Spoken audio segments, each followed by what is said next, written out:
Iniciamos en el estudio, donde tenemos más. Bueno, Padre amado, le damos gracias, Padre, por poder estar una vez más en este Shabbat que tú nos has dado como señal de que pronto, en algún momento, estaremos contigo, Padre. Te agradecemos, Padre, por el Shabbat y por las bendiciones de poder pertenecer a tu pueblo, de poder ser Israel, de poder tener esa identidad y de nutrirnos de tu palabra, Padre. Te damos gracias en el nombre de Yeshua. Amén. Amén. Amén. Amén. Amén. Amén. Bueno, hoy ya no saben qué estudio tenemos hoy preparado. Pero Bueno, si mal no recuerdo, es acerca de la ayuda idónea.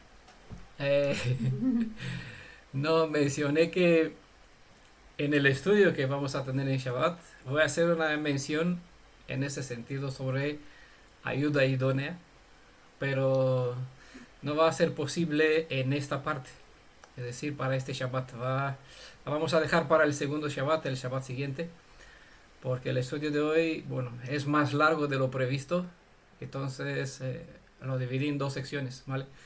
Vamos a tener una parte hoy, una parte el próximo Shabbat, ¿vale? Hoy vamos a tener un estudio que hemos comenzado, bueno, una serie, y esta se llama Ruach Shel Dvorah, ¿vale? ¿Saben lo que significa? Al menos una palabra seguramente la conocen algunos. Bueno, es el nombre de este estudio es el espíritu, lo que es el Ruach. Shel Dvorah, Dvorah es el nombre de Deborah, ¿vale? Lo que en español se conoce como Deborah. Entonces hoy hemos estudiado sobre el espíritu de Esaú. Hoy vamos a conocer detalles más que las escrituras nos brinda para poder identificar, conocer cosas que muchos otros no las conocen. Son armas, herramientas, enseñanzas que Elohim nos brinda a través de las páginas de las escrituras, de las páginas de la historia de nuestro pueblo, y es una bendición para nosotros aprovechar estas fuentes, estas enseñanzas para nuestro crecimiento.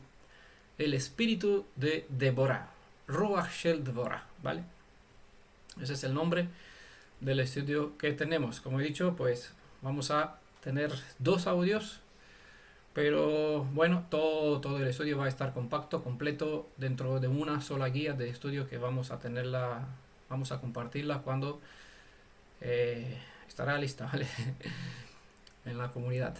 En este estudio vamos a hablar de acontecimientos históricos que sucedieron en nuestro pueblo hace aproximadamente 1250 años antes de Yeshua, ¿vale? Entonces ya estamos hablando de una historia de 3200 años, por aquí, más o menos. Hoy vamos a estudiar sobre un personaje de la historia de Israel, cuyo ejemplo en pensar y actuar nos sirve como medio de instrucción, inevitablemente, ¿vale? Debido al contexto histórico que vamos a estudiar un poquito, tenemos que involucrar en nuestro estudio dos personajes más, procurando no entrar en detalle referente a ellos, ¿vale? Pero en esta sección, en esta primera parte, no vamos a llegar a estos dos personajes más, solamente nos vamos a centrar un poquito en ciertos detalles que nos revela las escrituras sobre el espíritu de Deborah. Recordamos que esta serie que hemos comenzado tiene como propósito adiestrarnos, formarnos, capacitarnos para poder identificar más allá de las apariencias lo que en los escritos apostólicos se nos enseña, escudriñar los espíritus. Entonces, para saber cómo escudriñarlo necesitamos herramientas, ¿vale? Enseñanzas, principios, de cuál o en base a cuál guiarnos o usarlos como medio para poder investigar, para poder probar las cualidades, las características de ciertas personas. ¿Con qué fin? Para no ser más engañados y no confundirnos de personas, ¿vale? Así, aunque las apariencias engañan, podemos conocer más allá de lo que las personas presentan, lo que personas hablan, incluso de lo que actúan. Podemos ver dentro de la mente de ellos, de sus seres, quién son, si son Esaú o si son Jacob. Si es un hijo del Elohim de Israel que menosprecia su llamado y su bendición que se le dispone, o es un hijo de Jacob, un descendiente de la casa de Jacob, que obviamente se dispone a luchar por lo que le corresponde, ¿vale? Para hacerse con la bendición que debe tener. Bueno, como sabemos todo, creo que conocemos la historia de...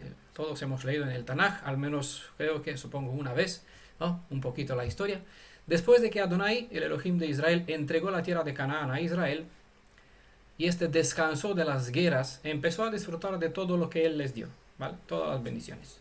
Adonai cumplió su promesa dada a Abraham, a Isaac y a Jacob, sacó al pueblo hebreo de Egipto, lo llevó en el lugar, en la tierra donde fluye leche y miel, ¿vale? Quédase con esta palabra, voy a decir más adelante de qué miel se trata, para que así sepan de qué se está hablando en las escrituras. Y estableció al pueblo de Israel en la tierra de Canaán, así como había prometido. Bueno, pero Israel no se esmeró, como sabemos, en cumplir su parte de tarea, en eliminar a todas las naciones que tenían que destruir. Antes de partir, Josué advirtió a los tribus de Israel lo siguiente, ¿vale? Voy a citar lo que dice en Josué capítulo 22, verso 2 y el 5. Dos versos, Josué capítulo 22, verso 2 y el 5. Ustedes han guardado todo lo que Moisés, siervo de Adonai, les mandó y han escuchado mi voz en todo lo que les mandé.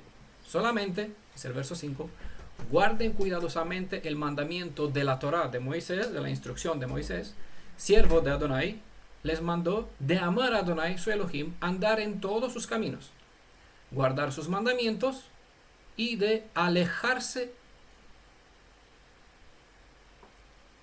y no alejarse de él, bueno, debería ser, y no alejarse de él y servirle con todo su corazón y con toda su alma. ¿Va? Es lo que dice. También, antes de que, mientras estaba con Israel también, y Josué les exhortó a los dirigentes del pueblo de Israel, y obviamente mediante él a todo el pueblo de Israel, a no olvidar que fue el Elohim de Israel quien había luchado por los israelitas, les dio sus victorias y les entregó una tierra como herencia perpetua. Solo tenían que obedecerle para que el Elohim viviente continuara caminando con ellos. Vean en ese sentido sus últimos consejos para que Josué dio a nuestro pueblo. Para esto pueden leer ustedes capítulo 23, el capítulo entero está lleno de consejos. Josué capítulo 23, ¿vale? Indicaciones para los dirigentes del pueblo de Israel, obviamente para todo el pueblo de Israel. De una forma o la otra, contiene enseñanzas que aplican a nosotros también, ¿vale? Pero los años de prosperidad, como sabemos de nuestra historia, y comodidad, hizo que nuestro pueblo se olvide de las condiciones del pacto, de las advertencias, de lo que Josué le había dicho. Condiciones que los mantenía protegidos, ¿vale? La obediencia siempre trae bendición. Cuando uno se sitúa dentro de las condiciones del pacto, está bajo la protección y por lo tanto disfruta de las bendiciones.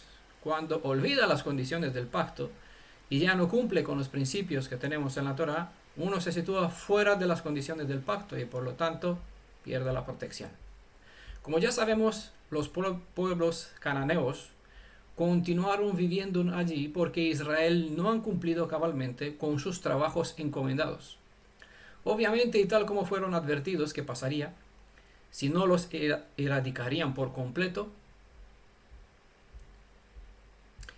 los cananeos habían de influenciar sobre los hijos de Israel, de modo que llegaron súbitamente a practicar, que Israel estaba en la situación, debido a la influencia cananea, a llegar a practicar la idolatría y así alejándose del Elohim de Israel, mientras que pensaba que seguían con él. ¿Vale? Después de Josué, durante mucho tiempo, Israel ha tenido momentos buenos y momentos malos.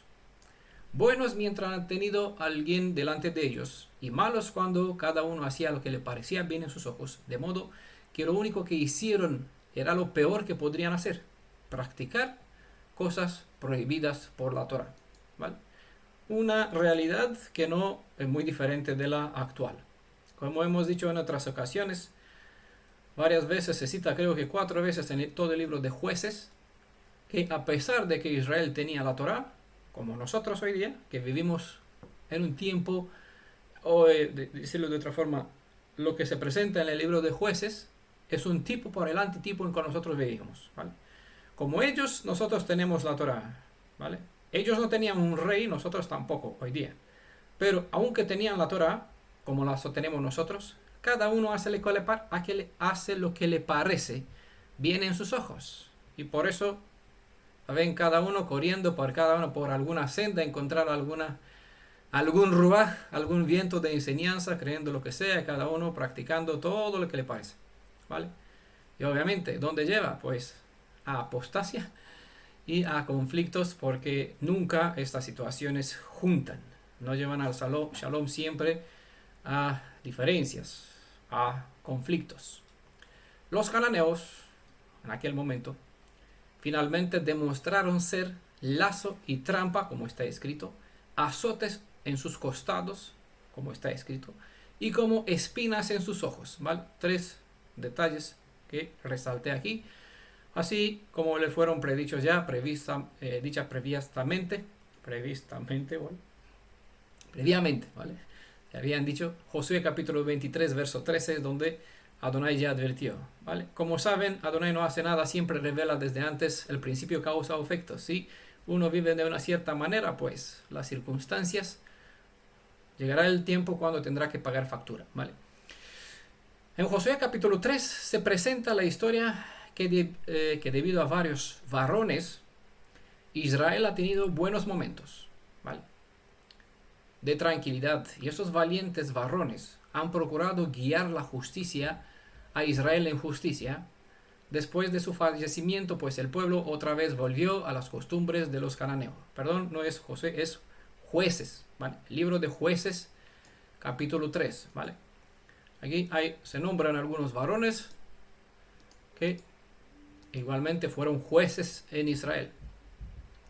Desde luego que esta actitud adversa, al situarlos fuera de la protección del pacto, los situó a nuestro pueblo fuera de la protección del pacto, dispuso a Israel al cautiverio y a la esclavitud, en este caso bajo el reinado brutal de un otro Jabín, rey de Hazor, y su general Sisar, ¿vale?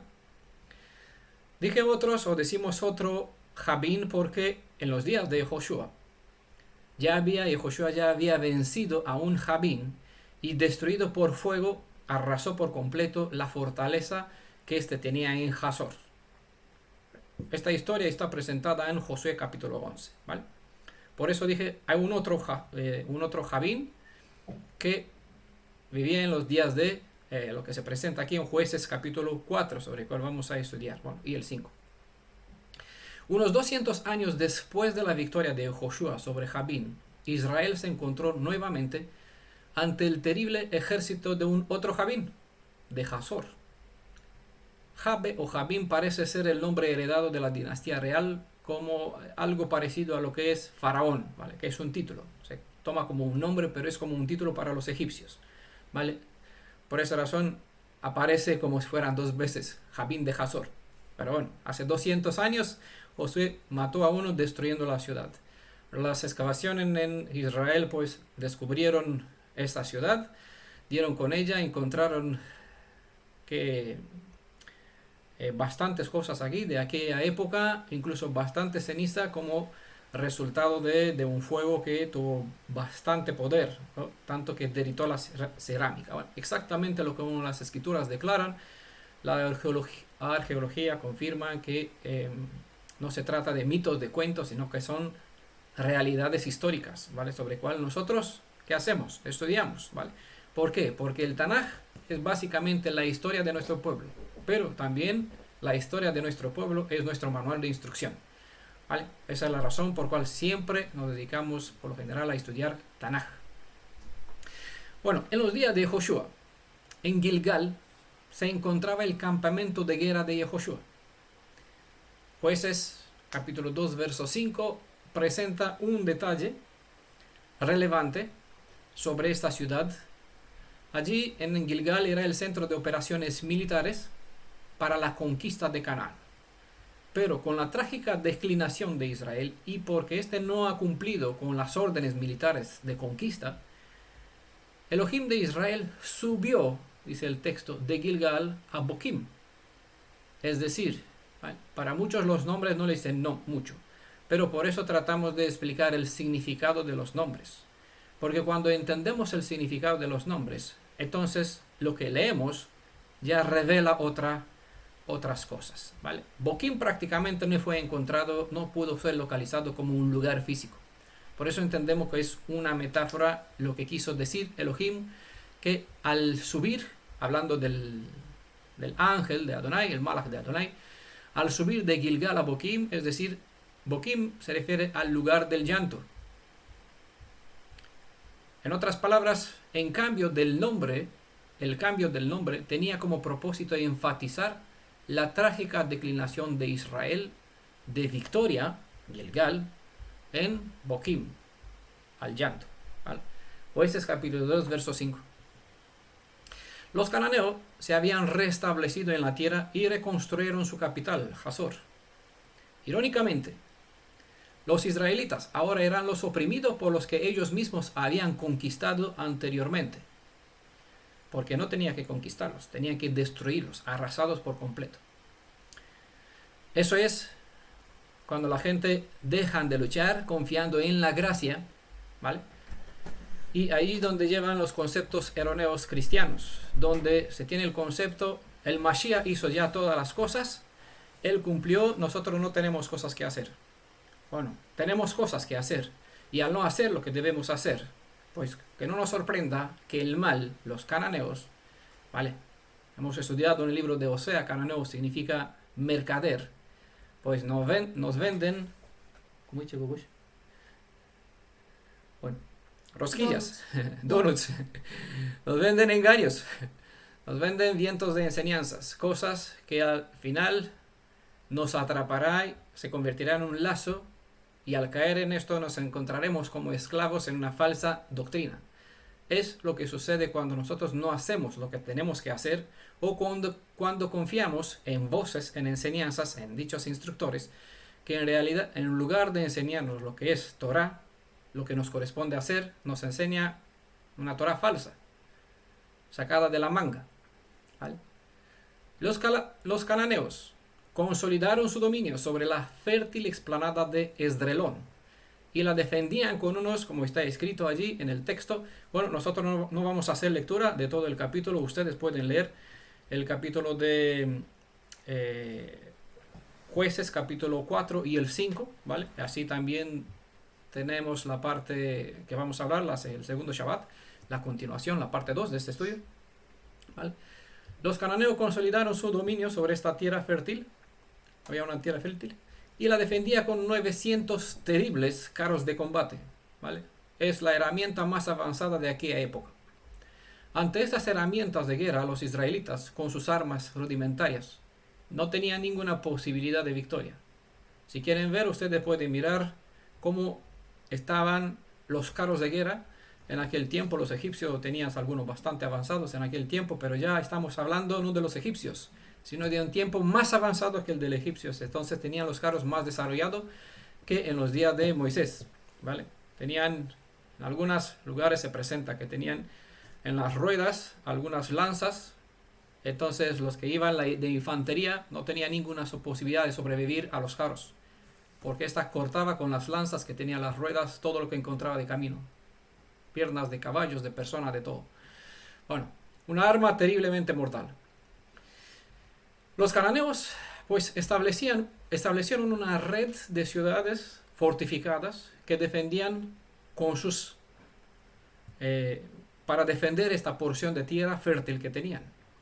Entonces los detalles en las escrituras de la historia nos presenta que por el lado sur tenían la ciudad de Tanak, Megiddo, Yeblam, Yecnam. Estos cerraban el paso a la tribu de Efraín. Betzán era un fuerte baluarte contra los demás tribus. Ketrom y Nalol la protegían de las incursiones por el norte, y Acredor y Jaroset se oponían a cualquier posible ataque que podrían tener los cananeos desde el mar, ¿vale? Desde las montañas de Galilea, las tribus de Zabulón y Neftalí prácticamente se quedaron aislados, contemplando aquella tierra donde había pan, y lo mismo le sucedió a Efraín, porque el territorio que ocupaba Efraín está prácticamente en el centro. Estaban bastante rodeados, quedaron aislados contemplando aquellas tierras donde había pan, porque Efraín estaba rodeado, ¿vale? En el centro del mapa de lo que era la tierra de Israel, bueno, que ellos tenían que ocupar por completo.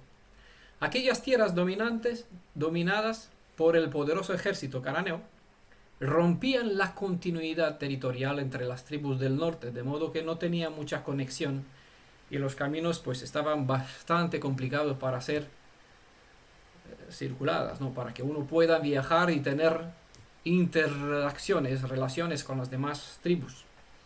Así que básicamente estaban bastante separados entre sí, no tenían fuerza de la unidad. El lugar físico donde se presenta esta historia, descrita en el libro de Jueces, capítulo 4 y el 5, se encuentra prácticamente en la cercanía del río Quizón, que fluye hacia el occidente a través del fértil valle de Jezreel, ¿vale? Hemos estudiado sobre este libro de Oseas. A la costa, cerca del monte Carmelo, todos conocemos de este monte, al menos sabemos de historia, lo que sucedió. Y este es por donde se encuentra la actual ciudad de Haifa, ¿vale? Que todo puede mirarla en el mapa. En Jueces capítulo 4, verso 3, está escrito que Israel llegó a vivir como súbdito por 20 años bajo la tiranía de Jabín, bajo el poder de la opresión, y después de 20 años de agonía, por fin Israel recordó, bueno, digo yo, lo que les había dicho Josué, que sucedería si ellos llegarían a quebrar la alianza. Es lo que sucede a muchos, ¿vale? Bajo el peso de la aflicción, Israel invocó el nombre del Redentor de Israel, como está escrito en Jueces capítulo 4, verso 3, donde dice: entonces los israelitas clamaron a Adonai, ¿vale? Como en Egipto, bajo el peso del poder del faraón, clamaron a Adonai, y él los escuchó, recordando las condiciones, las promesas dadas a Abraham, Isaac y Jacob, y envió un libertador, ¿vale? A Moisés y a Josué después. Lo mismo sucedió ahora. Lastimosamente, como pueblo, repetimos la mala historia de nuestros antepasados, porque cuando no se aprende de los errores del pasado, los fallos se repiten y los sufrimientos también. En otras palabras, lo que padecemos son el resultado de las decisiones que hemos tomado, o que hemos tomado en el pasado. Y en lugar de hacer del Elohim de nuestros padres el primero en buscarlo para socorrernos, nos enfrentamos solos a los problemas que hemos creado. ¿Acaso no se reconocen en esta realidad? Si me dirán que no, pues mire mejor. ¿Vale? Cada uno puede mirar en su vida y se darán cuenta que cuánto repetimos la historia de nuestros padres. Y después de que agotamos todos los recursos con los médicos, en la salud, en problemas psicológicos, ¿vale? Hay hermanos que por problemas personales dejaron la fuerza donde tiene el poder, porque eligieron tomar las cosas o tomar el asunto por ellos mismos, ¿no? Luchar solos para vencer los problemas, que es difícil de afrontarlas uno mismo, ¿vale? Otros pagan psicólogos, para que les ayude a superar, ¿vale? Las escrituras nos enseñan una realidad, hay una fuerza, hay un poder a disposición, pero así somos, ¿vale? La gente es así, la naturaleza. Entonces, Israel nos enseña nuestro pueblo, una realidad que básicamente la repetimos sin desvío. Por eso, una y otra vez volvemos a ver el proceder de nuestros padres, para así vernos y saber cómo romper este círculo, para no volver a cometer los mismos. Y después que tratamos de hacer las cosas por nuestra cuenta, cuando no nos funciona, por fin vamos a hacer Teshuvah para volver a Elohim. Le vamos a pedir misericordia y socorro y auxilio, ¿vale? El colmo es cuando la persona dice, ¿dónde estabas? ¿Dónde estás? Es decir, una persona no hace lo correcto, sale del círculo de la alianza, de la protección, donde sí tiene herramienta, se aleja de la suma de los hermanos, donde sí puede encontrar fuerza y poder, y después pelea con Elohim. ¿Dónde estaba? ¿Por qué me dejaste? ¿No? Ese es el colmo. Nuestro pueblo, lastimosamente, nunca aprendió esta lección completamente, y por lo tanto observamos las lecciones y las consecuencias de las malas decisiones individuales que tomó algún creyente, y solo podemos ver la razón de las escrituras, porque quien no aprende del pasado simplemente da un nuevo ciclo a una mala historia. Así que vamos a seguir presenciando la misma repetición de malas decisiones entre la gente. Pues con nuestro pueblo pensará que está con Elohim porque supuestamente dice, yo guardo Shabbat, yo guardo aquí las festividades en mi casa, no me reúno con los hermanos, pero yo voy a seguir con Elohim, ¿sí? Con Adonai, ¿sí? Pero las condiciones del pacto tienen indicaciones especiales, y no hay indicaciones para que uno guarde algo por sí solo, individualmente, roto, separado, porque no hay una fe para esto, no hay una emuná hebrea que especifique tales cosas, al menos no en nuestro pueblo. Lo encuentran en la iglesia cristiana, donde cada uno es individual, y supuestamente el creador, la deidad, ve en el corazón de uno y va con él individualmente por los caminos por donde uno elige andar, ¿vale? No es así lo que las escrituras presentan, nunca aparece así, de esta forma. Las únicas veces cuando Adonai presenta que va de una forma individual con una persona es cuando envía a una persona con una cierta tarea, o cuando se va a traer a una oveja descarriada, pero cuando la encuentra, la devuelve al redil, ¿vale? Adonai quiere que acudir a Él sea lo primero que debemos hacer al inicio de cada problema, y no quiere que Él sea el último recurso a cual acudir nosotros una vez vernos envueltos en la tormenta que muchas veces pues nosotros la hemos puesto en marcha. En aquel entonces, los libros de Jueces, como nuestro Elohim es Gesed, es bondad, abrió la puerta de socorro para nuestro pueblo, como siempre lo hace, un pueblo afligido, y levantó un nuevo personaje para reencaminar a un Israel descarriado. Esa es la razón por la cual la charla que tuvimos ayer en el grupo, ¿vale? Espero que hemos dejado claro que aunque las personas son como son, por nuestra perspectiva tenemos que mostrar una actitud como la del Elohim de Israel, ¿vale? Hay que dar la oportunidad a todo el que quiere que vuelva, cuando clama por auxilio, que estemos a extenderles una mano, ¿vale? Aquí es donde comienza prácticamente nuestro estudio. Esto fue una introducción para así ubicarnos un poquito en la historia. Aquí es donde comienza la historia de Débora y donde comienza nuestro estudio básicamente. Está escrito sobre ella Jueces capítulo 4, verso 4 al 5. Algunas citas vamos a leer de esos capítulos 4 y 5. Hoy nos vamos a detener a estos dos versos. En aquel tiempo, Débora, Jueces capítulo 4, verso 4 y el 5, ¿vale? Voy a leer. En aquel tiempo, Débora, una profetisa, ¿vale?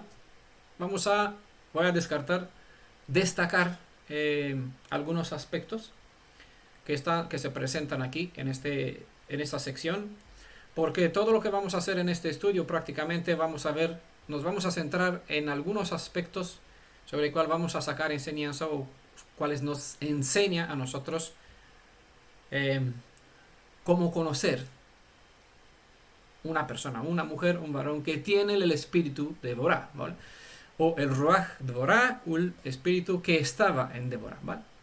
Entonces, en aquel tiempo Débora dice sobre ella: una profetisa, mujer de Lapidot, era jueza en Israel, se sentaba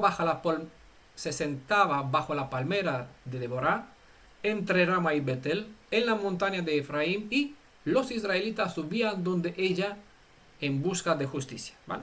5 aspectos. Sobre esto nos vamos a detener hoy. El Shabbat siguiente vamos a continuar con más. Débora. Ella es bueno, ya no lo es, fue la cuarta y la única jueza mencionada en el libro de Jueces y obviamente en toda la Biblia. Ella fue uno de los grandes 6 jueces de la antigüedad de Israel, de nuestro pueblo, junto a Otniel, Ehud, Gedeón, Efta y Sansón. ¿Vale? Su historia está ubicada en el tiempo como contemporánea, ¿vale? Contemporáneo a Ruth y Noemí y Boaz, ¿vale? Son 2 historias en paralelo. La tradición dice que los jueces mencionados en el libro de Ruth no son nombrados aquí en el libro de Ruth, pero en nuestra cultura la tradición pues presenta que en el libro de Ruth se hacía referencia a Débora y a un otro personaje que vamos a estudiar sobre él, no lo vamos a nombrar ahora porque lo vamos a hablar en la segunda parte, ¿vale? Como jueces. Damos inicio a este estudio entonces, comenzando con el nombre de esta protagonista de nuestra historia para ver que hasta su propio nombre contiene una revelación en cuanto a su identidad, en cuanto a su obra que llevó a cabo, ¿vale? Entonces vamos a centrarnos en estos 5 aspectos más el nombre de esta mujer sobre cuales vamos a estudiar, ¿vale? El nombre Débora, que se conoce como Débora, viene de la raíz Dalet Bet Resh, ¿vale? Hay 3 consonantes, como saben ya, todas las raíces hebreas parten de 3 consonantes. Dalet Bet Resh son las 3 consonantes de la palabra Dibur, ¿vale? Dibur se refiere al habla. De esta misma raíz Dalet Bet Resh tenemos la palabra Dabar, que significa palabra o cosa, bueno. Por lo general es conocida como palabra. De aquí,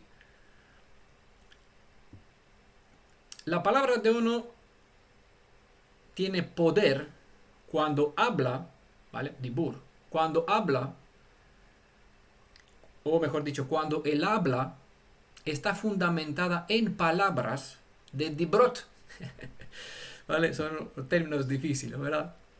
Voy a decir una vez más, ¿vale? Dibur significa habla. Dabar significa palabra. Entonces, una persona tiene poder cuando él habla, es decir, lo que está expresando, lo que dice, está fundamentado en las palabras de Dibrot, ¿vale? ¿Qué es Dibrot? Dibrot es el plural de Diber, que significa mandamiento. Y la palabra mandamiento Diber viene de la misma raíz Dalet Bet Resh, ¿vale? Como el nombre de Débora. Obviamente que con mandamientos nos referimos a todo el paquete de leyes que tenemos en la Torah. Aquel o aquella que carece en su habla del fundamento de la Torah queda en Midbar, es decir, caerá en el desierto, en este caso de las naciones, ¿vale? La palabra hebrea Midbar significa desierto y viene de la misma raíz que Davar, ¿vale? De estas 3 consonantes, Dalet Bet Resh, de donde igual viene el nombre de Débora. Por eso está este juego de palabra, desierto. Una nos presenta la bendición. La gente por lo general ve los términos, pero los términos no explica qué contiene. Entonces, al contrastar los términos, aquí aprendemos sabiduría, ¿vale? Eso nos enseña un proceder y un no proceder. Es decir, si hacemos como es debido, tenemos palabras buenas cuando tenemos fundamento en la palabra de Elohim. Entonces, cuando nosotros tenemos un fundamento en la Torah, el davar que vamos a tener, el diber que vamos a hablar, será en base a los principios de la Torah. Cuando no hablamos conforme, no tenemos poder. ¿Qué tenemos? Pues tenemos nada. ¿Y dónde quedamos? Donde quedaron nuestros padres que no obedecieron la palabra del Elohim de Israel. Murieron todos en el desierto, ¿vale? Las profecías nos indican que todos fuimos llamados a salir de Egipto, de Babilonia, de todas partes, que Adonai nos lleva en el desierto de las naciones, una alusión a la historia del pasado de nuestro pueblo, ¿vale? En este desierto nos lleva a Sinaí, donde llegamos a conocer nuestra identidad, somos formados como nación, aquí adquirimos una identidad y recibimos una constitución, que es la base de todo el fundamento que nosotros tenemos y la llamamos emuná, ¿vale? Pues esta emuná tiene que convertirse en algo nuestro, entonces es nuestro deber, ¿vale? Comer del dabar, de la palabra de Elohim, para que nuestro diber, o nuestro dibur, nuestra forma de hablar sea conforme, ¿vale?, a las escrituras. Si no habla conforme, decía Yeshua, a esa enseñanza, no le ha amanecido. ¿Qué le sucede con la gente que no le amanece? Pues perecerá en el desierto de las naciones. En otras palabras, no pasará de aquí. ¿Por qué? Porque aquí, dijo Adonai, que habrá un juicio. Me juzgaré con ustedes cara a cara, ¿vale? Por eso es importante el nombre Dvorá. Es importante de conocer quién tiene este espíritu, porque obviamente una persona así, o con una persona que tiene un espíritu como el de Dvorá, vale la pena rodearnos, ¿no? ¿Por qué? Porque nos llevará a conocer, a acercarnos al poder. Y claro, cuando uno está cerca del poder, el poder pues influencia en la vida de la persona y se convierte en un poderoso, en un gibur, no, en giburim, poderosos, en un geber, perdón. Bueno, el nombre Dvorá, de Devorá, define un movimiento ordenado, símbolo de laboriosidad, paciencia, sagacidad y utilidad. Y esta acción es vista mediante la forma de actuar de una abeja. De aquí que el nombre hebreo Dvorá significa abeja, ¿vale? O bien, igual puede referirse a una avispa, porque los dos insectos comparten ciertas características y sobre todo que los dos tienen como arma un aguijón, ¿vale? En la gematría, el valor de su nombre, Dvorá, Dalet, Bet, Vav, Resh y Hei son las 5 consonantes del nombre de Devorá. El valor numérico de este nombre es 217. Entonces en la gematría, digamos, una vez más, curiosamente, este valor 217 se conecta con ciertas expresiones en hebrea, ¿vale?, cuya suma igual es 217, que básicamente estas expresiones confirman que esta mujer alcanzó a calificarse en todas las funciones en cual la Biblia la describe, ¿vale? No voy a hablar sobre la gematría de su nombre. Uno, si quiere, pues tiene más interés, puede observar, puede mirar, ¿vale?, gematría del nombre de Devorá y ver qué afirmaciones, qué expresiones hebreas tiene el mismo valor numérico, ¿vale? Aunque no se describe aquí en qué manera afligió Jabín a Israel, solo se menciona que oprimió, bueno, sí, eso, a Israel lo afligió durante 20 años. No se describe cómo. Entendemos que la reacción de Devorá, que ella se sintió también afligida. Entendemos de su acción que ella también se sintió afligida por el pecado de su pueblo, de modo que se involucró en trabajar a fin de que Israel hiciera una auténtica teshuvá para que regrese al Elohim de Israel, porque esa es la forma para que uno encuentre la manera de librarse de un poder opresor. La llamada terminará dentro de 10 minutos. Hermanita, creo que sabe algo, Araceli, no sé qué dice aquí. Espero que no se corte el audio. Pero bueno, en el caso que se corte el vídeo, no sé cómo vamos a reconectarnos. Aquí voy a seguir para presentar el estudio. Está puesto ya en audio para la comunidad. Vale, bueno, seguimos. Ya a ver qué sucede. Vale. Antes de que Israel sea librado del poder de la esclavitud del hombre, debe ser librado de la esclavitud del pecado. Ese es un proceder que se muestra en todas las escrituras, ¿vale? La redención tiene 2 etapas. Uno que es físico y otro es espiritual. Antes de que ocurra, decir que se vea algo espiritual, lo más que se ve es el físico, ¿vale? Aunque en realidad las cosas suceden al revés. La persona cuando hace teshuvá se restaura, se reconecta con Elohim, pero esto no es algo que se ve, se observa, no se observa. ¿vale? La gente por lo general está atraída y le da más peso a lo que observa. Entonces, en ese sentido, para que la liberación sea efectiva, hay que romper los lazos de la esclavitud. Pero antes de que el pueblo sea librado del poder opresor, hay que hacer un trabajo para reconectarse romperse con el pecado, con la idolatría, con la esclavitud, reconectarse con la fuente del poder para que tengan el poder de librarse del opresor, ¿vale? Ese es el trabajo que siempre funciona, se muestra en las escrituras. Entonces, en este propósito se dedicó Deborah como una abeja, ¿vale? Por eso su nombre tiene las características de una abeja. En un trabajo sistemático para la reedificación de la estructura vital de la emuná hebreo-israelita, ¿vale? Aquí comienza a revelarse el verdadero Ruach Shel Deborah, es decir, el espíritu de Deborah, ¿vale? En este trabajo. Entonces, si quieren buscar una persona que se califica como una persona que está bajo la autoridad de Elohim, pues pueden empezar por aquí, ¿vale? Una persona que se dedica como una abeja en un trabajo sistemático para la reedificación de la estructura vital de la emuná hebreo-israelita, ¿vale? Cualquier cosa de una acción de una persona que no edifica, sino que rompe, ya aquí debería ponerse un interrogante, ¿vale? Porque Elohim no destruye, siempre procede para unir. El único que destruye es un espíritu ajeno a los principios, a los propósitos de Elohim, ¿vale? Bueno, eso ya es un principio que se puede aplicar en todas las circunstancias. Esa descripción del nombre de esta mujer básicamente la define.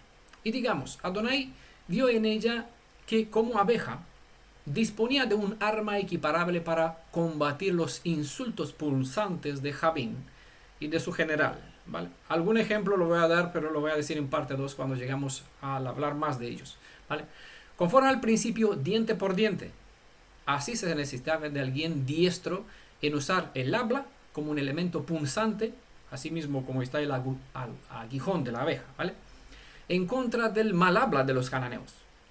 Eso es característico del espíritu de Deborah, ¿vale? No es uno de amor y paz, ¿vale? El habla es un poder, ¿vale? Jacob escribió que la lengua, ¿vale?, es como el timón de un barco. Si este timón está bien sujeto, pues entonces cuando está sujeto a la palabra de la Torá, lo que hablará será para bendición, aunque no todos lo reciben así, ¿vale? Básicamente, esa es la verdad. Lastimosamente, muchos a quien les das bendición, pues te tiran una piedra y te dirán qué tienes con ellos, porque cuando tú tratas de bendecir a una persona, le vas a revelar ciertas realidades que no serán al gusto de las personas. Entonces, cuando tú descubres una realidad, la descubres para bendecir a la persona, para que ellas, al ver un problema, se libere. Pero sucede que en muchos de los casos las personas se enojen porque tú entras a sacar a la luz algo que está oculto, bien oculto en la vida de él, ¿no? Bueno, por eso no siempre el davar, la palabra de Elohim, es amado. Por lo general la verdad duele y la gente se aleja de la verdad. ¿Por qué? Dijo Yeshua. Porque aman más a la oscuridad. Porque cuando uno se encuentra en la oscuridad, no se saca la luz. La maleza, la desgracia, el concepto cristiano, el anti-Torah, una interpretación, una falsa, una heresía, un concepto cananea, un concepto de una raíz antigua hebrea, ¿vale? Que hay muchas sendas hebreas donde nuestro pueblo pues anduvo en tiempos de apostasía. Muchas de ellas se han reactivado hoy día y se presentan como sendas hebreas, identidad hebreas, restaurando principios antiguos. En realidad son principios de caída de los tiempos cuando nuestro pueblo cayeron en desgracia, llegaron a ser esclavos y por esa razón estamos donde estamos, ¿vale? Parece que nunca queremos aprender de esta historia del pasado.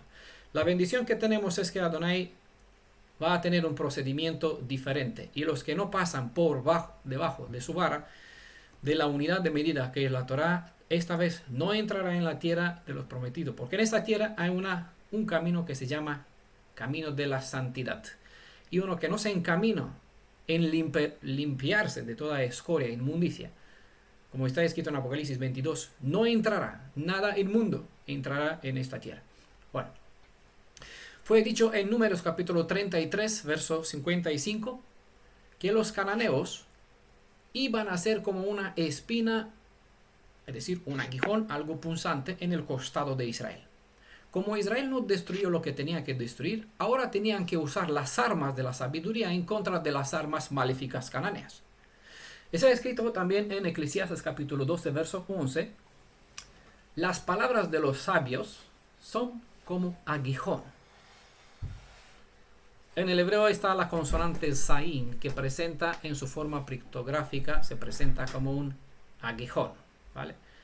El propósito del aguijón no es muy bueno, ¿vale? No es muy agradable, pero tiene un propósito bueno: corregir, enderezar, encaminar, ¿vale? Punto 1, ¿vale? Hemos descartado 5 aspectos, vamos a ir uno por uno. Ya estamos a 44 minutos, bueno, 45. Vamos a, ahora que hemos pasado del nombre de esta mujer, pues vamos a detenernos en cada uno de estos 5 puntos que hemos mencionado. Dice nuestro texto, Jueces capítulo 4, verso 4. En aquel tiempo, Débora, ya conocemos ahora el significado de su nombre, dice el texto, una profetisa, ¿vale? Es el primero de los 5 puntos. Esta mujer, descrita con las características de una abeja armada con un aguijón, que es la espada de la palabra, era también una profetisa. El deber de una profeta es traer desde el cielo la palabra de la verdad, que es Emet, y dar la esperanza, ¿vale? Traer la tikvah a nuestro pueblo, ¿vale? Sobre el cual hemos estudiado, tikvaten, ¿vale? Nuestra esperanza recientemente. Esta es la principal función de un profeta, y precisamente este propósito caracterizó el espíritu de Débora. La Torah enseña el camino de la verdad, y el propósito de la verdad es guiar a los pecadores mediante la teshuvah a dar un giro a su vida para regresar al Elohim viviente. La esperanza reconforta y revitaliza la vida de un pecador arrepentido, y lo anima para fortalecerse nuevamente en las condiciones del pacto para alcanzar la bendición que él mismo tiene, ¿no? Del mismo. Ella no fue la única mujer profeta en Israel, creo que ya saben, pero aún así voy a citar las citas para que no quede alguna duda. Para los que no conocen, otra profeta fue la Miriam, la hermana de Moisés, Éxodo capítulo 15, verso 20, Hulda en Segunda de Reyes capítulo 22, verso 14. También la esposa del profeta Isaías, Yesayahu, también era profeta, Isaías capítulo 8, verso 3. Incluso en Nehemías capítulo 6, verso 14, hay una mujer que se llama Noadía, que se presenta como una falsa profetisa. Dentro de un minuto se corta la llamada, a ver qué sucede. Punto 2.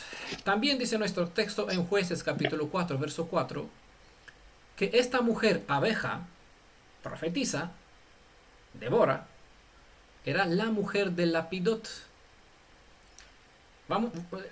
Voy a volver a este asunto porque es un punto clave. En la parte 2 voy a volver a este punto de la mujer de Lapidot. Me da un poquito susto lo que pone aquí. La llamada está a punto de terminar. ¿Verdad? Me preocupa un poco. A ver si se acaba el tiempo. Mira este relojito que está aquí abajo. Pues volvemos. Hemos quedado al punto 2.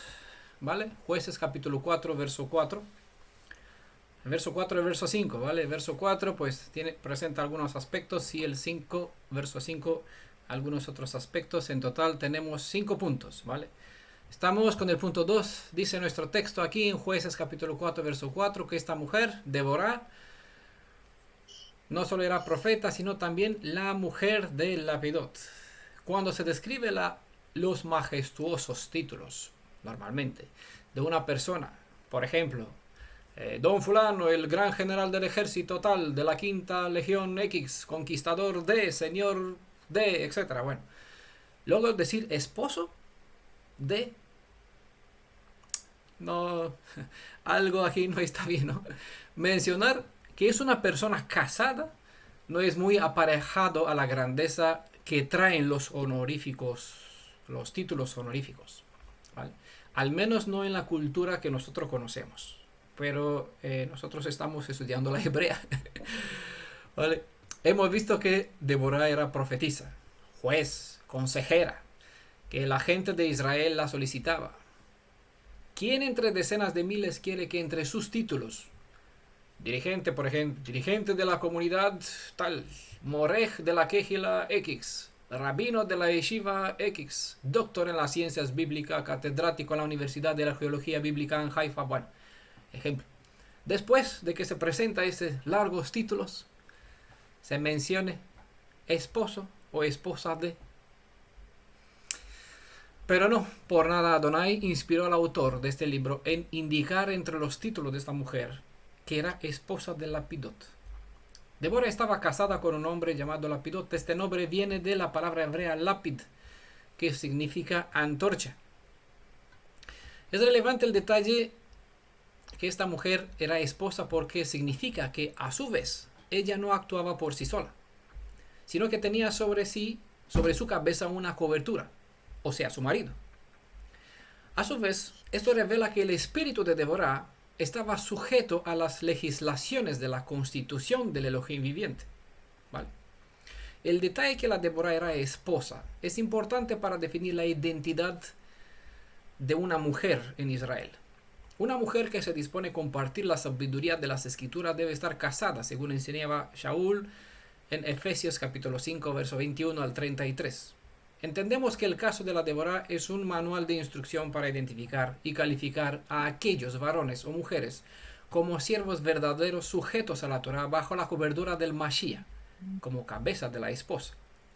Shaul indica que al frente del pueblo hebreo debe estar personas casadas, al menos así aparece 1 Timoteo capítulo 3, y esto obviamente por razones objetivas que no vamos a desglosar en esta ocasión por no ser el propósito de nuestro estudio. Espero que entiendan el riesgo que presenta una persona soltera en una obra justa, una obra de justicia, donde el enemigo siempre tratará de confundir y pervertir todas las cosas. ¿Vale? Quizás en algún otro momento, bueno, después si quieren del estudio, podemos hablar más sobre este asunto. Punto 3. Débora dice sobre ella, Jueces capítulo 4, verso 4, añade, era juez en Israel. Como he dicho sobre el punto 3, vamos a, sobre el punto, esto que era mujer. ¿Vale? En la segunda parte voy a añadir algunos datos más importantes. Punto 3, Débora era juez en Israel, dice Jueces capítulo 4. La palabra hebrea para juez es shofet y viene de shafat. Shafat es la raíz primaria de shofet. Básicamente, shafat significa juzgar. El deber de un juez, de un shofet, es el de pronunciar sentencia a favor o en contra, en base a los criterios preestablecidos por Adonai en la Torah. Eso implica exonerar o castigar a una cierta persona. ¿Vale? Es importante saber, por eso lo digo despacio para que me escuchen, me entiendan bien. Es importante saber que un shofet en Israel no dicta sentencia, sino que las aplica. Esta calificación en aplicar sentencias sitúa a un juez en la posición de autoridad, que por extensión se puede entender como gobernar.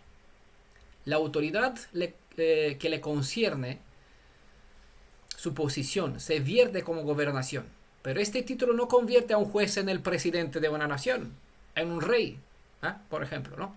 Entiéndase que leer la historia de esta jueza e interpretarla como si fuera el líder de la nación hebrea no es la interpretación apropiada al contexto hebreo expresado por la palabra shofet.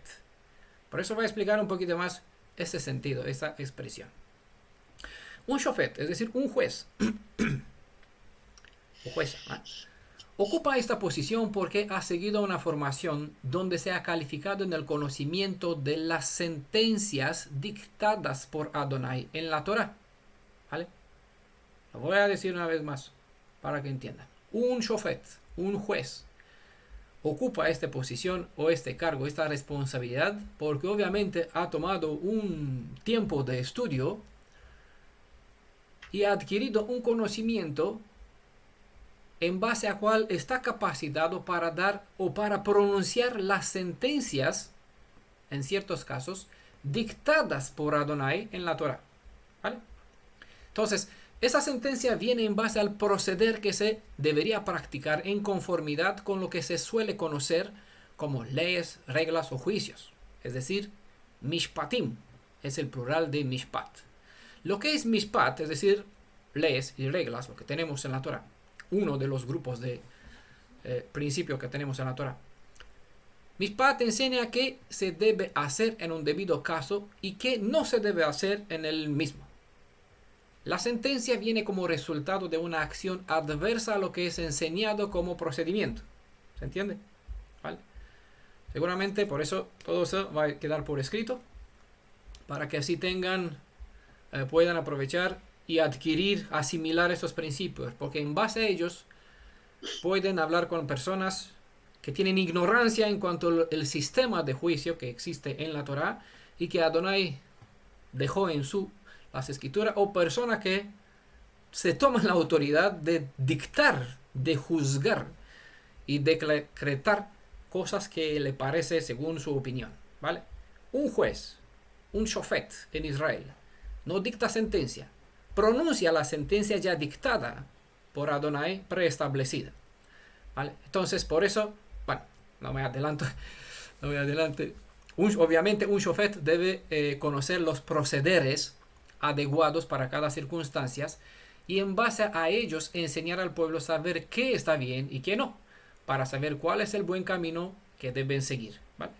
Siempre hemos citado Ezequiel, creo que capítulo 20, donde se enseña que un instructor en las cosas de Elohim, que de verdad conoce y enseña la Torah, debe estar capacitado para saber enseñar al pueblo a hacer diferencia entre el bien y el mal, ¿vale? Porque una persona que no sabe diferenciar entre el bien y el mal, que no flipe, que tiene conocimiento sobre la Torah, puede hablar de lo que sea, puede dar un consejo, puede adquirir algún conocimiento, pero no puede decir que domina o que tiene conocimiento sobre lo que es Torah, lo que es principio de juicio en este pueblo, ¿vale?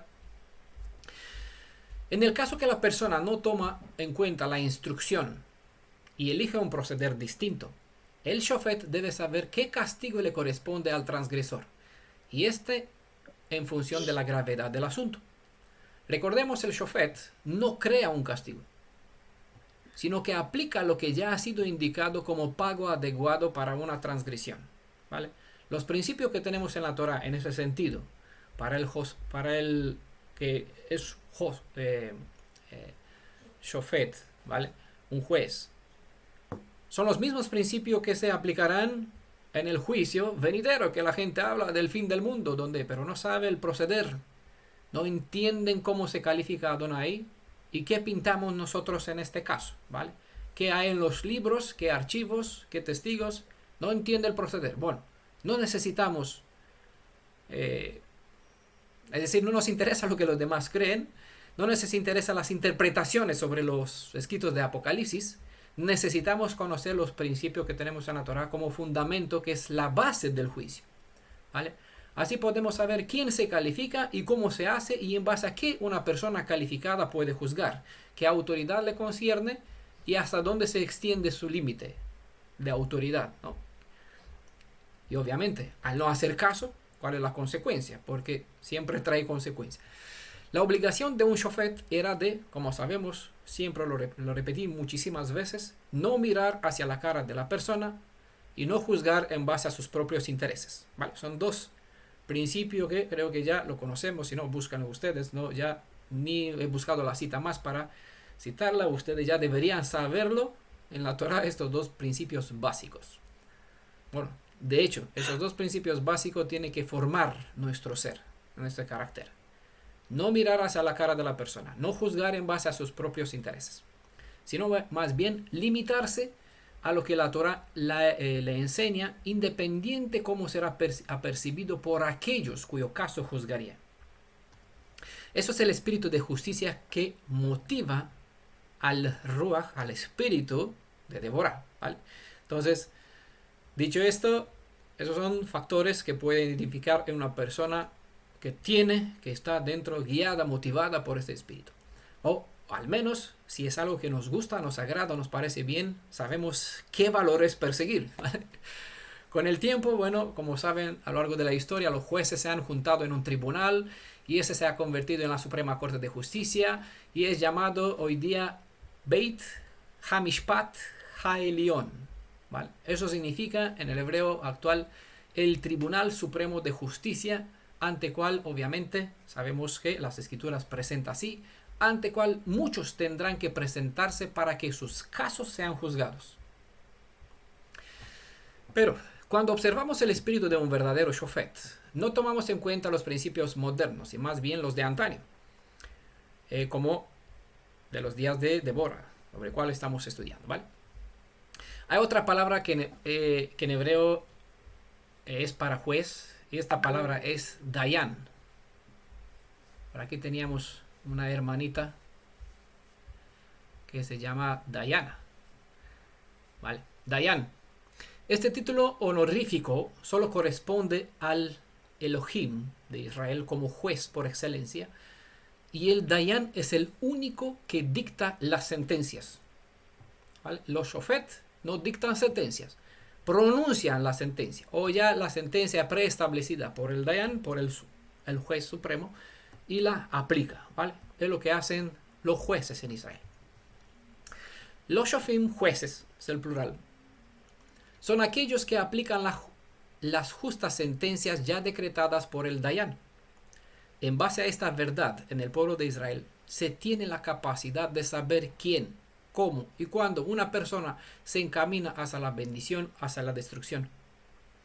No es una opinión arbitraria cuando se anuncia con antelación el fin de un cierto caminar, sino más bien es un veredicto preestablecido o ya previamente dictado por el juez, quien a su vez es el redentor de Israel.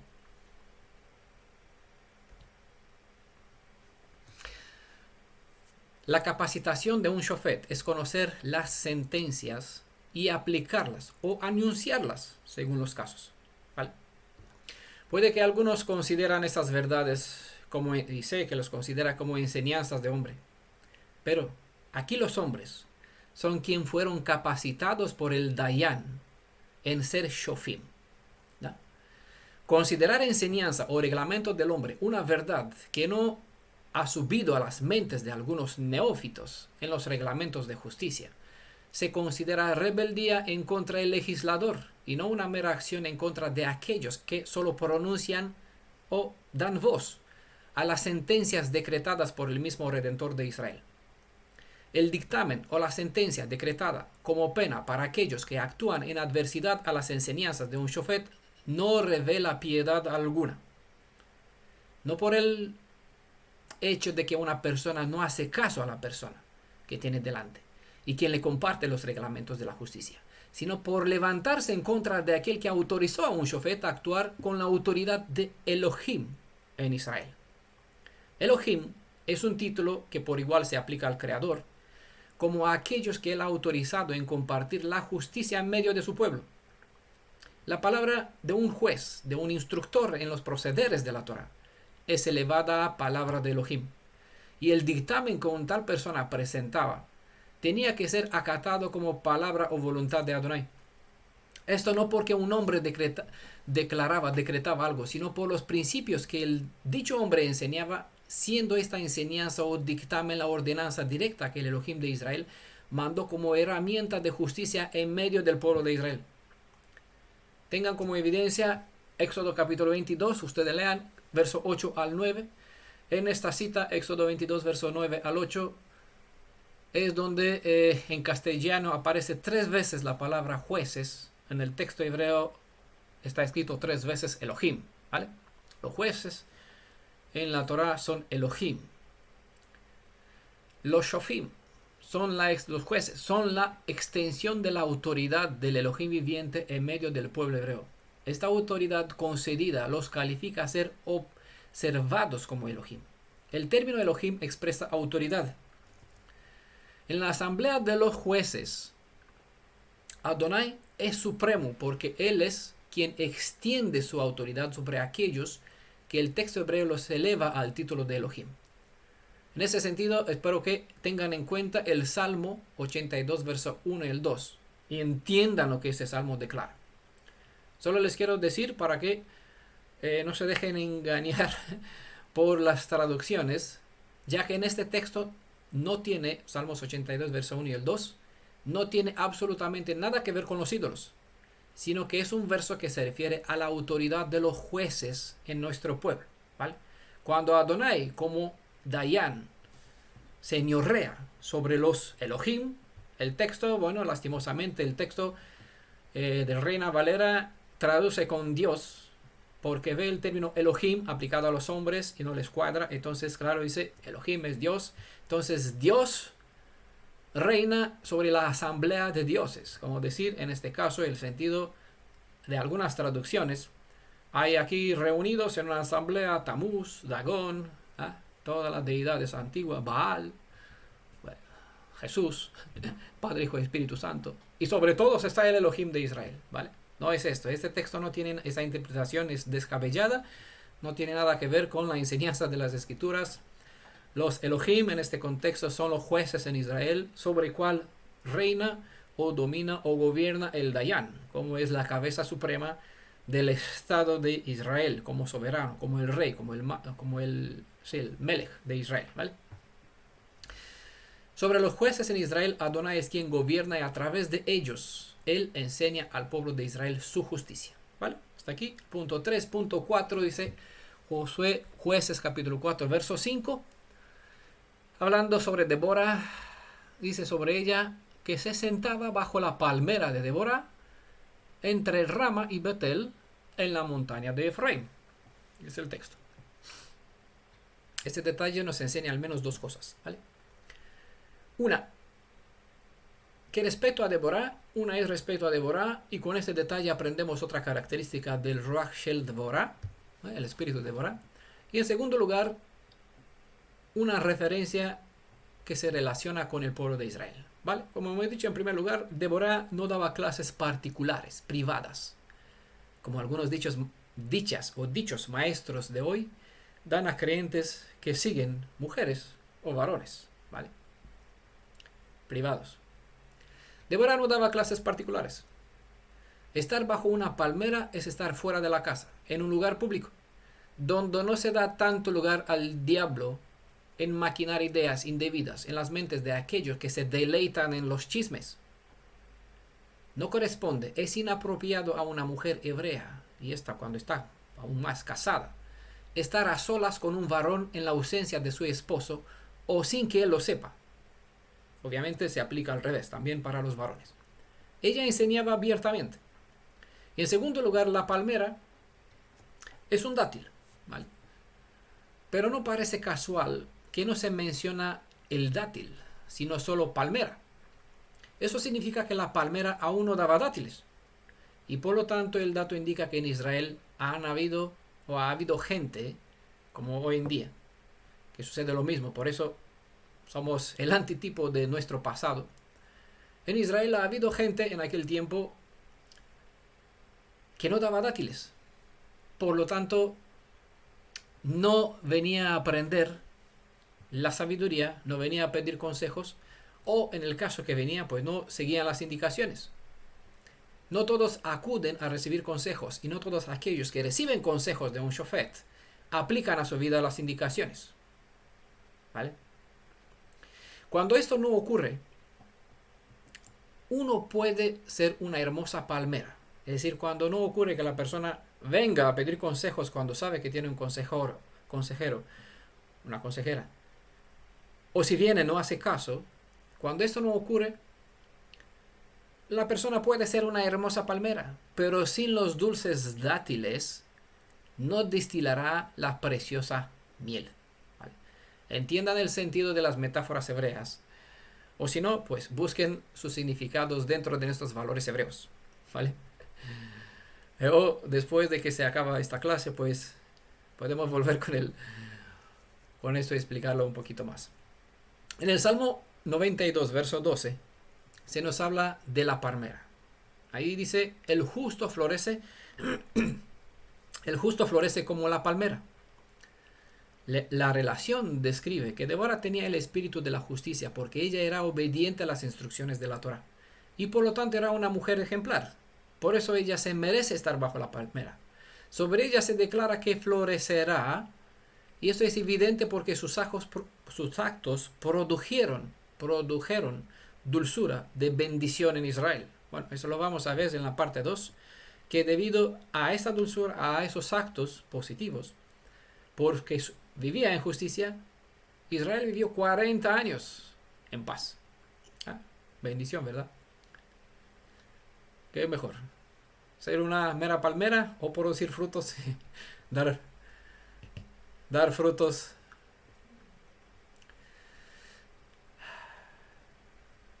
El justo y el que aprende del justo producirán como frutos dátiles.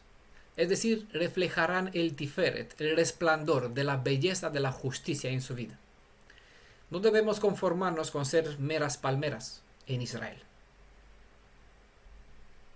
Y con esto hago una alusión al estudio que tenemos las 12 palmeras como símbolo de los 12 tribus de Israel y las 70 fuentes como referencia a las 70 naciones o los 70 sabios, ¿no?, en Israel. Tenemos que florecer, ¿va? No tenemos que ser meras palmeras, tenemos que florecer y producir dátiles. Los dátiles son una de las 7 especies que se presentaban como ofrendas de primicia en las convocaciones de nuestro Elohim. Entre estas 7 son el trigo, cebada, uva, higo, granada, olivo y dátiles. Y les decía al principio que volvería a esta palabra miel. Tengan en cuenta el detalle que se presenta en Deuteronomio 8, verso 8, donde se menciona las 7 especies. La miel, que es la última que aparece en el texto de Deuteronomio 8:8, se refiere a la dulzura de los dátiles y no a la miel producida por la abeja, ¿vale? Tengan en cuenta el detalle. Entonces, el país donde fluye leche y dátiles, ¿vale? No está en la palabra dátiles, es una expresión que define algo espeso y, claro, al ser dulce, la gente pues que no entiende, no tiene en cuenta la suma de las descripciones, piensa automáticamente en la miel de abeja, pero se refiere a la miel o a la dulzura de este espesor de dulce que viene de los dátiles, ¿vale? Deuteronomio 8:8. Dátiles, el país donde hay leche y miel, ¿vale? Hemos leído que Débora juzgaba entre Rama y Betel, ¿vale? Rama es una palabra hebrea que significa altura o lugar alto. Así aparece en Ezequiel capítulo 16, verso 24. La palabra Betel significa casa de Elohim. Entonces, según Efesios capítulo 1, verso 3, este lugar a lo alto es donde está la casa de Elohim. Y allí fuimos bendecidos con toda bendición espiritual. Es este lugar de lo alto donde está Adonai, de donde se alimenta aquel que tiene el espíritu de Débora. Y quien se dispone a enseñar el camino de la emuná y la verdad hebrea al pueblo hebreo, pues debe subir y elevar a los demás a este lugar alto, ¿vale?, entre Rama y Betel, donde está el Elohim de Israel, para edificar a las personas en la emuná hebrea israelita. Si una persona, varón o mujer, no los eleva mediante sus enseñanzas al lugar alto para sentarse en la casa del Elohim viviente, sepan que están siguiendo a alguien que no tiene el ruaj que tuvo Débora. Normalmente la palmera no crece en la región montañosa de Efraín. De aquí que este árbol ocupó un lugar simbólico en el caso de esta historia, ¿vale? Y el punto 5, con eso vamos a terminar nuestra parte hoy. El punto 5, Jueces capítulo 4, verso 5, habla sobre Débora. Dice el quinto detalle: los israelitas subían donde ella en busca de justicia, ¿vale? Yo leo de la edición Corona de Jerusalén. Como jueza y por lo tanto consejera de la nación hebrea, hablaba con sabiduría. Como profeta, sus palabras eran inspiradoras y de visión. Entonces, una trae la verdad, otra trae la esperanza, ¿vale? Por eso he leído al principio. La Emet y la Tikvah. Dos cosas fundamentales que necesitamos en nuestra vida. Fundamento y visión, ¿vale? Es lo que hace un juez y un profeta. La razón en seguir una persona es si ésta os enseña los principios de la justicia. Obviamente que si sigues a una persona que no te enseña los principios de la justicia, fallaste el blanco, deberías buscar otro. Vale, leemos en el texto hebreo que justicia que los israelitas buscaban, ¿vale? Los israelitas subían donde ella en busca de justicia, ¿vale? Entonces en el texto hebreo, con esta palabra traducida con justicia, que los israelitas buscaban, en el texto hebreo está la palabra aquí, Jueces 4, verso 5, termina con la palabra mishpat. De aquí se refiere a la capacitación. Esta palabra mishpat se refiere a la capacitación en discernir, evaluando los casos en función de los principios de juicios preestablecidos en la Torá y dar una sentencia o pronunciar una sentencia en acuerdo con lo que Adonai ya preestableció, ¿vale? Esta palabra mishpat viene de la raíz shafat, que eso significa juzgar, en el sentido, como hemos dicho, de pronunciar sentencia. De aquí viene el juez, ¿vale? Mishpat, shafat, ¿vale? Como se dan cuenta, todas las palabras que tratan un aspecto se entrelazan entre sí, tienen un fundamento en común. Es interesante que el texto traducido en la Corona de Jerusalén no dice que subían a ella, sino donde ella. Es un detalle, quizás no os parece relevante este detalle, pero sí lo es, y tiene que ver con el propósito de nuestro aprendizaje sobre identificar una persona, varón, mujer, no importa, ¿vale? Aquí es el caso de una mujer, pero estamos hablando del espíritu. Como vimos en el caso anterior del estudio sobre Esaú, hay hijos de Jacob, que tienen el espíritu de Esaú, y hay hijos de Jacob que tienen el espíritu de Jacob, ¿no? Y tienen que convertirse en Israel, ¿vale? Entonces, no se refiere solo a las mujeres ese estudio, sino también aplica a los varones, hablando por lo general a persona que califica o se califica con una inclinación que corresponde al espíritu que tenía Débora. Entonces, aquí hay un detalle también importante. Un verdadero siervo o una verdadera sierva del Elohim de la justicia no indica hacia sí como fuente de juicio, sino más bien indica hacia el Dayan, hacia aquel que es el justo. Hemos dicho que un shofet es un Elohim y que este es la extensión o la parte visible del Elohim viviente, quien en realidad hace justicia y reparte el juicio en medio del pueblo de Israel. Entonces, los hijos de Israel no subían a Débora, sino más bien a buscar la justicia del justo que se les revelaba o se les enseñaba mediante ella, ¿vale? ¿Entienden la diferencia? Así que Israel subía donde ella y no a ella. No buscaba, una mujer, voy a ver qué hermosa es, qué bonita, la mujer de Lapidot, ¿vale? Quiero hacerle mi amigo en Facebook, ¿vale? No era esto el asunto, ¿vale? Literalmente el texto hebreo dice vaya alú, es decir, y ellos subieron, vaya alú, y ellos subieron, obviamente preguntamos dónde, y aquí está la respuesta, eleyah, es decir, hacia ella. ¿Quién subieron? Benei Israel, dice el texto, es decir, los hijos de Israel. ¿Para qué? Preguntamos. La mishpat, dice el texto. ¿Para hallar qué? Mishpat hemos dicho que es el procedimiento o el juicio. Eso es la razón por cual la gente subía donde estaba esta mujer, no para encontrarse con ella, para concernir, para tener una cita, sino para recibir o para ser enseñados en el procedimiento o el juicio, ¿vale?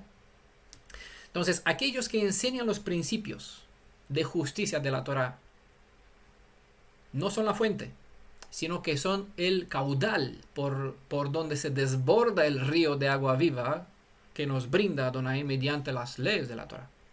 Aquel que no exalta, aquel que no reconoce que la fuente de lo que enseña en realidad, y obviamente no es de lo que dice una persona, porque no, todos decimos de todo. Es el diablo se viste como ángel, como malaj de luz, ¿vale?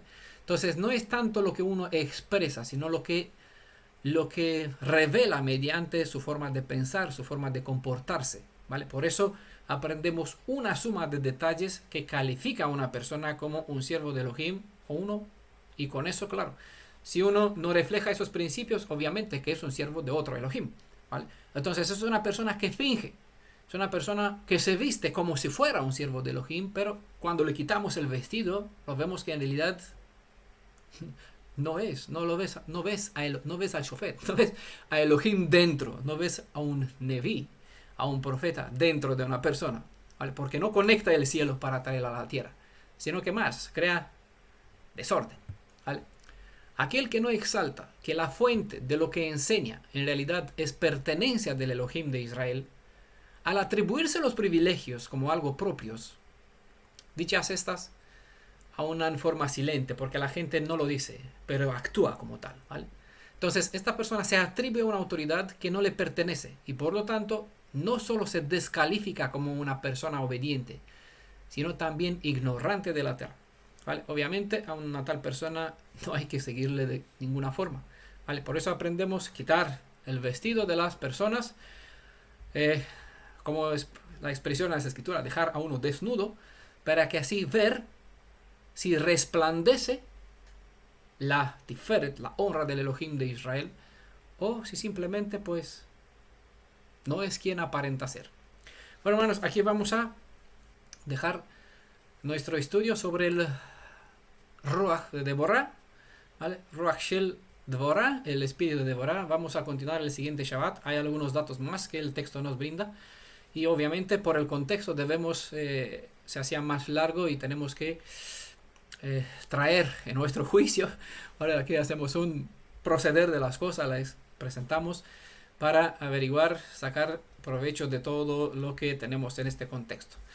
Que la bendición del Elohim de Israel esté con nosotros y que nos capacite para asimilar estas verdades, esos principios, de tal modo que lleguemos a actuar, pensar, vivir de esta forma. ¿Por qué? Porque tenemos que retenerlo, no, para que igual ayudemos a los demás, ¿vale? Vamos a ver en el estudio siguiente detalles en cual si queremos aprovechar el ejemplo, pues nos tenemos que obligar, ¿vale? A convertirnos en algo más de lo que somos, ¿vale? Somos todos llamados a ser no solo meras palmeras, sino la palmera tiene su símbolo, describe a Israel por excelencia, pero la indicación es que esta tiene que florecer, tiene que producir frutos, porque si el dueño viene a buscar frutos y no encuentra, le da tregua 1 año, 2, 3, pero la hacha se pone, ya sabe, a todo árbol que no produce fruto, no todo árbol que es una hermosa palmera.